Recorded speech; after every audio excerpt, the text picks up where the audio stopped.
Alright, so I hand tightened this FRAM last time, and it's still just about hand tight. Using the glove, this thing's hot from doing the EPR heat up procedure. I'm gonna start that, get it loose. I'm gonna get the hood open. Get this open.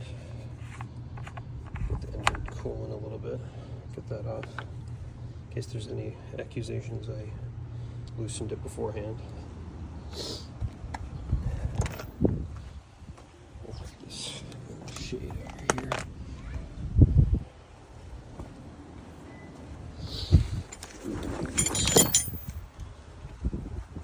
This guy, this Quinn, to loosen.